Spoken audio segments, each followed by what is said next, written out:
বলতে চাই, আমাদের নবী আপনার নবী, আমাদের আল্লাহ আপনার আল্লাহ। আমরা জনগণকে বলতে চাই, আমাদের আল্লাহ আপনার আল্লাহ, আমাদের নবী আপনার নবী। এটা কোনো সাম্প্রদায়িক আন্দোলন নয়, এটা কোনো সাম্প্রদায়িক আন্দোলন নয়, এটা একটা জাতীয় আন্দোলন, এটা একটা জাতীয় আন্দোলন।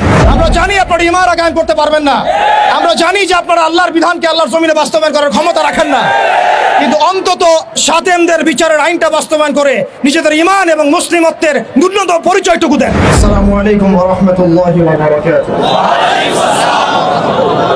সম্মানিত তাওহীদের জনতা, কেমন আছেন?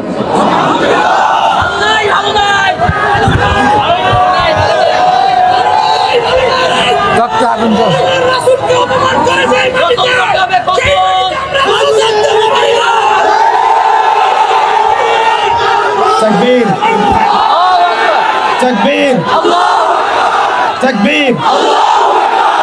বিসমিল্লাহির রহমানির রহিম। আলহামদুলিল্লাহ নাহমাদুহু ওয়া নুসাল্লি আলা রাসূলিহিল কারীম, আম্মা বা'দ। সম্মানিত তাওহীদি জনতা, আপনারা সকলেই জানেন যে আমরা কি উদ্দেশ্যে এখানে একত্রিত হয়েছে। আল্লাহ রাব্বুল আলামিনের দরবারে আমরা লাখো কোটি শুকরিয়া জ্ঞাপন করছি যে আল্লাহ রাব্বুল আলামিন আমাদেরকে আরো একবার শাপলা চত্বরে আসার তৌফিক দিয়েছেন। এই শাপলা বাংলাদেশকে ঈমান এবং কুফরের মেরুকরণে বিভক্ত করে ফেলেছে। এই শাপলা বাংলাদেশকে তাওহীদ এবং শিরকের মেরুকরণে বিভক্ত করে ফেলেছে। গত জুমার দিন আমরা এখানে ছিলাম, আমরা কি দাবি উত্থাপন করেছি সেটা আমাদের প্রশাসন সরকার খুব ভালো করেই জানেন, কিন্তু বিগত 7 দিনে আমরা এর বিরুদ্ধে কোনো রকম ব্যবস্থা গ্রহণ করতে দেখি নাই। আমরা এখানে তথাকথিত কোনো গণতান্ত্রিক আন্দোলন করতে আসি নাই, আমরা এখানে কোনো ইলেকশন করতে আসি নাই, আমরা এখানে নতুন কোনো রাজনৈতিক দল ঘোষণা করতে আসি নাই, আমরা এখানে কোনো রাজনৈতিক দলের লেজুর বৃত্তি করতেও আসি নাই। আমরা যারা এখানে হাজির হয়েছি একমাত্র আল্লাহ এবং তার রাসূলের মহব্বতে হাজির হয়েছি। আমরা যারা এখানে হাজির হয়েছি শুধুমাত্র এক আল্লাহ এবং তার রাসূলের প্রেমে হাজির হয়েছি।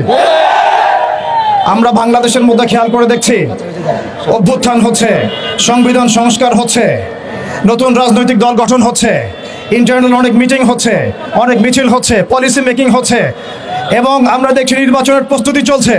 কিন্তু 16 কোটি বাঙালির, 16 কোটি মুসলিম দেশের, 16 কোটি মুসলিম জনতার এই বাংলার মাটিতে সাতেমে রাসূলদের বিচারের কোনো ব্যবস্থা গ্রহণ করা হচ্ছে না। তার মানে কি আমরা ধরে নিব যে সাতেমে রাসূল এই ইস্যুটি এবং মুরতাদ এই ইস্যুটি, ব্লাসফেমির এই ইস্যুটি আপনাদের কাছে রাজনীতি, অর্থনীতি, সংস্কৃতির চাইতে গৌণ বিষয়?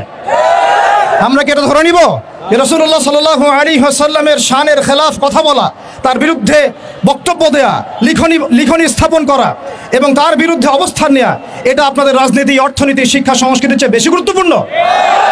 যদি এটা আপনারা প্রচার করতে চান এবং এটা প্রমাণ করতে চান, তাহলে বাংলার তাওহীদের জনতা কিন্তু চুপ করে বসে থাকবে না। তাওহীদের জনতা, আরেকটা বিষয় আমি স্পষ্ট করতে চাই, সেটা হচ্ছে বাংলাদেশে কেউ হিন্দু হোক আমাদের কোনো আপত্তি আছে? কেউ বৌদ্ধ হলে আমাদের কোনো আপত্তি আছে? কেউ খ্রিস্টান ধর্মাবলম্বী হলে আমাদের কোনো আপত্তি আছে? কেউ যদি নাস্তিকও হয়ে যায় আমাদের কোনো আপত্তি নাই, কিন্তু নাস্তিকতার দোহাই দিয়ে সেই লেভেলকে ব্যবহার করে যখন আপনি আল্লাহ এবং তার রাসূলের শানে কটূক্তি করবেন, আমাদের আপত্তি তখনই আমরা ঘরে চুপ করে বসে থাকবো না ইনশাআল্লাহ। আপনি নাস্তিক হয়ে জাহান্নামে যান, আমাদের কোনো আপত্তি নাই, কিন্তু নাস্তিকতার আদলে আপনি মুসলিমদের সেন্টিমেন্টকে আঘাত করতে পারেন না। আপনি কোন ধর্মের তাবেদার হয়ে ইসলাম ধর্মকে কটূক্তি করতে পারেন না।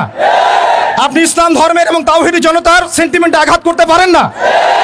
আমরা নবী সাল্লাল্লাহু আলাইহি ওয়াসাল্লামের স্পষ্ট হাদিস শুনিয়েছিলাম, আপনাদের সবার মনে আছে, মান সাব্বা নাবিয়ান ফাকতুলু, মান সাব্বা নাবিয়ান ফাকতুলু, মান সাব্বা নাবিয়ান।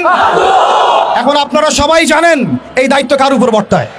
এই দায়িত্ব বর্তায় আমাদের সরকারের উপরে। সরকার মুসলিম হোক, অমুসলিম হোক, ইন্টারিম হোক অথবা দলীয় সরকার হোক, যে কোনো সরকারই হোক না কেন, তার উপরে দায়িত্ব বর্তায় তারা যেন সাতেমে রাসূলের বিচার করেন, তারা যেন আল্লাহ দ্রোহীদের বিচার করেন, তারা যেন ইসলাম বিদ্বেষীদের বিচার করেন, তারা যেন ইসলাম ফোবিয়া যারা ছড়ায় তাদের বিচার করেন। কিন্তু এখন পর্যন্ত আমরা তাদেরকে মামলা নিতে পর্যন্ত দেখি নাই। আমাদের ভাইয়েরা থানায় থানায় ঘুরেছেন, মামলা নেওয়া হয় নাই। এই তথাকথিত গণতান্ত্রিক আইনের এবং এই তাগুতি সিস্টেমের মার পেছে সাতেমে রাসূলের মতো স্পর্শগত ইস্যুতে মামলা নেওয়া হচ্ছে না। তাহলে কি আমরা এটা প্রমাণ করেছেন আপনারা তাহলে যে তাগুতি বিধান কখনোই সাম্য এবং ইনসাফ কায়েম করতে পারে না? আপনারা নিজেরাই প্রমাণ করেছেন যে তাগুতি বিধান এবং মানব রচিত সংবিধানগুলো, আইনগুলো কখনো মুসলিমদের সেন্টিমেন্টের পক্ষে আসতে পারে না। তারা কখনো শাতেমে রাসূলের পর্যন্ত বিচার করতে পারে না। তারা আল্লাহ দ্রোহীদের বিচার করতে পারে না। তারা ইসলাম বিদ্বেষীদের কোনো বিচার করতে পারে না। আপনারা পারেন শুধু দুটো কাজ করতে, এক পশ্চিমাদের তাবেদারি করতে এবং দুই ভারতীয়দের তাবেদারি করতে এবং তাদের অভ্যন্তরীণ দালালদের তাবেদারি করতে। অতএব আমরা আবারও সতর্ক করতে চাই, এই সুস্পষ্ট হাদিসের উপরে আপনারা আমল করুন, অন্যথায় তাওহীদি জনতা শরিয়া আইন বাস্তবায়ন করার প্রক্রিয়ার দিকে হাঁটবে ইনশাআল্লাহ। ইয়া খিলাফা ইয়া শাহাদাত, হয় খিলাফত না হয় শাহাদাত, হয় খিলাফত না হয় শাহাদাত। সম্মানিত তাওহীদি জনতা, আমি অল্প কথা শেষ করব। আমরা এই তাগুতি সিস্টেমের কাছে কোনো রকমের আবদার করতে এখানে আসি নাই। আমরা তাগুতি সিস্টেমের কাছে আবদার করতে আসি নাই, বরং আমরা অধিকার পেশ করতে এসেছি। এটা আমাদের কোনো দাবি না, বরং মৌলিক অধিকার। আমরা আমাদের মৌলিক অধিকার পেশ করতে এসেছি। প্রিয় তাওহীদি জনতা,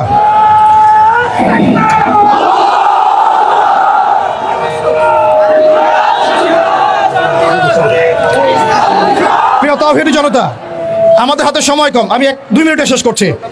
আমরা এখানে বিগত জুমায় রাখাল রাহা এবং তার দোষকদের ব্যাপারে ব্যবস্থা নেওয়ার জন্য এখানে এসেছিলাম, এই দাবি উত্থাপন করার জন্য এসেছিলাম, কিন্তু আমরা এর কোনো বাস্তব প্রতিফলন দেখি নাই।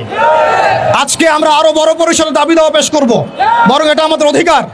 সেটা হচ্ছে শুধু রাখাল রাহা নয়, বরং যত প্রকার শাতেমে রাসূল আছে, যত প্রকার আল্লাহ দ্রোহী আছে, ইসলাম বিদ্বেষী আছে, প্রশাসনের মধ্যে হোক, আমলাতন্ত্রের মধ্যে হোক, এমপি মন্ত্রীর মধ্যে হোক, জনগণের মধ্যে হোক, ব্লগারদের মধ্যে হোক, যে কোনো শ্রেণী পেশার মধ্যে হোক না কেন, তাদের সবার বিচার বাংলার মাটিতে করতে হবে। এখানে আমরা শুধু একজন রাখাল রাহার বিপক্ষে কথা বলতে আসি নাই। আমরা রাখাল রাহার যত রকম দোষর আছে, তাবেদার আছে, সবার বিরুদ্ধে আমাদের অবস্থান স্পষ্ট করতে এসেছি। দ্বিতীয় কথা হচ্ছে, এই সিস্টেম প্রণয়ন করতে হবে এমনভাবে যাতে আন্তর্জাতিক বিচার ব্যবস্থাকে পর্যালোচনা করে এমন একটা ব্লাসফেমি আইন বাংলাদেশে প্রণয়ন করা হয়, যাতে এই বিষয়গুলোর বিচার তো হয়, ইন ফিউচার ভবিষ্যতে বাংলাদেশের মাটিতে কেউ আল্লাহ এবং তার রাসূলকে কটূক্তি করার সাহস না পায়। এমন একটা আইন আমরা প্রণয়ন করতে চাই আপনাদের মাধ্যমে, এবং এমন একটা আইন প্রণয়নের দাবি করতে চাই আপনাদের কাছে, যেই আইনের মধ্য দিয়ে আগামীর বাংলাদেশে কোনো প্রজন্ম গড়ে উঠবে না যারা আল্লাহ এবং তার রাসূলকে গালিগালাজ করে। আমরা জানি আপনারা শরিয়া কায়েম করতে পারবেন না, আমরা জানি আপনারা ইমারা কায়েম করতে পারবেন না, আমরা জানি যে আপনারা আল্লাহর বিধানকে আল্লাহর জমিনে বাস্তবায়ন করার ক্ষমতা রাখেন না, কিন্তু অন্তত শাতেমদের বিচারের আইনটা বাস্তবায়ন করে নিজেদের ঈমান এবং মুসলিমত্বের ন্যূনতম পরিচয়টুকু দেন। নিজেদের ঈমান এবং মুসলিমত্বের ন্যূনতম পরিচয়টুকু আপনারা প্রদান করেন। প্রিয় তাওহীদি জনতা, আমরা শেষ কথা বলছি এটাই, যে আমাদের সরকার এদের বিরুদ্ধে আমাদের অবস্থান নয়, আমাদের প্রশাসন তাদের বিরুদ্ধে আমাদের অবস্থান নয়, আমাদের জনগণ তাদের বিরুদ্ধে আমাদের অবস্থান নয়। আমরা আজকে চাইলে এখানে কোটি মানুষের সমাবেশ করতে পারতাম। আমরা ওয়ার্ল্ড অ্যাফেয়ার্স বুঝি, আমরা জিও পলিটিক্স বুঝি, আমরা দেশের অভ্যন্তরীণ বিশৃঙ্খলাগুলো বুঝি, কিন্তু আমরা শাতেমে রাসূলের ইস্যুতে কেউ চুপ থাকবো না ইনশাআল্লাহ। যতদিন পর্যন্ত আপনারা এটা বাস্তবায়ন করবেন না, ততদিন পর্যন্ত বাংলার তাওহীদি জনতা ঘরে কখনোই চুপ করে বসে থাকবে না। অতএব আমরা সরকারকে অনুরোধ করতে চাই, আমাদের নবী আপনার নবী, আমাদের আল্লাহ আপনার আল্লাহ। প্রশাসনকে বলতে চাই, আমাদের নবী আপনার নবী, আমাদের আল্লাহ আপনার আল্লাহ। আমরা জনগণকে বলতে চাই, আমাদের আল্লাহ আপনার আল্লাহ, আমাদের নবী আপনার নবী। এটা কোনো সাম্প্রদায়িক আন্দোলন নয়, এটা কোনো সাম্প্রদায়িক আন্দোলন নয়, এটা একটা জাতীয় আন্দোলন, এটা একটা জাতীয় আন্দোলন। মান সাব্বা নবিয়ান ফাকতুলু, মান সাব্বা নবিয়ান, মান সাব্বা নবিয়ান। ওয়া আখিরু দাওয়ানা আনিল হামদুলিল্লাহি রাব্বিল আলামিন।